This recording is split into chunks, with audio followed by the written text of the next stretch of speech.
যে মানুষটি নিজেকে বিশ্বের সবচেয়ে কঠিন আলোচক বলে দাবি করেন, আজ সেই ডোনাল্ড ট্রাম্পকেই যেন তার নিজের কৌশল দিয়ে চাপে ফেলেছে ইরান। মধ্যপ্রাচ্যে উত্তেজনা, আবারও প্রশ্ন, শেষ পর্যন্ত কার হাতে থাকবে খেলার নিয়ন্ত্রণ? কয়েক সপ্তাহ আগেই ট্রাম্প ঘোষণা দিয়েছিলেন ইরানের পারমাণবিক কর্মসূচি কার্যত থামিয়ে দেওয়া হয়েছে এবং মধ্যপ্রাচ্যে শান্তির নতুন যুগ শুরু হয়েছে।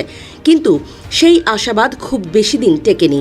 এখন ট্রাম্প নিজেই অভিযোগ করছেন ইরান চুক্তি ভেঙেছে এবং তাদের বিশ্বাস করা যায় না। তবে এখানেই তৈরি হয়েছে বড় বিতর্ক, কারণ সমালোচকদের প্রশ্ন, যে নেতা নিজেই অতীতে আন্তর্জাতিক একাধিক চুক্তি থেকে বেরিয়ে এসেছেন, তিনি আজ কিভাবে অন্য দেশের বিরুদ্ধে চুক্তি ভঙ্গের অভিযোগ তুলেছেন?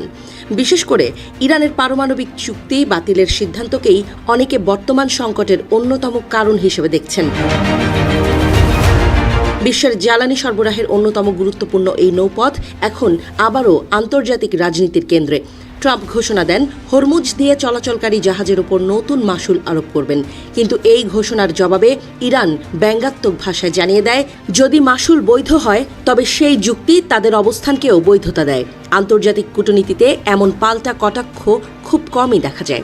ইরানের দাবি সমঝোতার ব্যাখ্যা একরকম আর যুক্তরাষ্ট্রের ব্যাখ্যা আরেক রকম, অর্থাৎ একই চুক্তি কিন্তু দুই পক্ষের কাছে দুই ভিন্ন অর্থ। আর সেই বিভ্রান্তির সুযোগ নিয়েই যেন নতুন করে নিজের অবস্থান শক্ত করছে তেহরান। বিশ্লেষকদের মতে যুদ্ধক্ষেত্রের বাস্তবতা এখনও পুরোপুরি বদলাতে পারেনি যুক্তরাষ্ট্র। সামরিক শক্তিতে এগিয়ে থাকলেও হরমুজ প্রণালীর ওপর কার্যকর প্রভাব ধরে রেখে ইরান দেখিয়ে দিয়েছে, কেবল শক্তি প্রদর্শন করলেই সবসময় কৌশলগত বিজয় নিশ্চিত হয় না। সবচেয়ে বড় প্রশ্ন হল, সমঝোতা স্মারকের ভাষা কি খুব অস্পষ্ট ছিল? অনেক বিশেষজ্ঞের মতে এই অস্পষ্টতাই আজকের সংকটের মূল উৎস।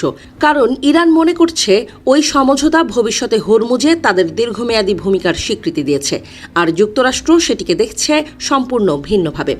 অর্থনৈতিক চাপও দ্রুত বাড়ছে।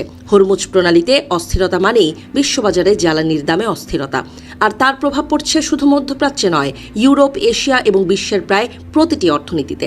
ফলে এই সংঘাত এখন শুধু দুই দেশের দ্বন্দ্ব নয়, বরং বৈশ্বিক উদ্বেগের কারণ হয়ে উঠেছে।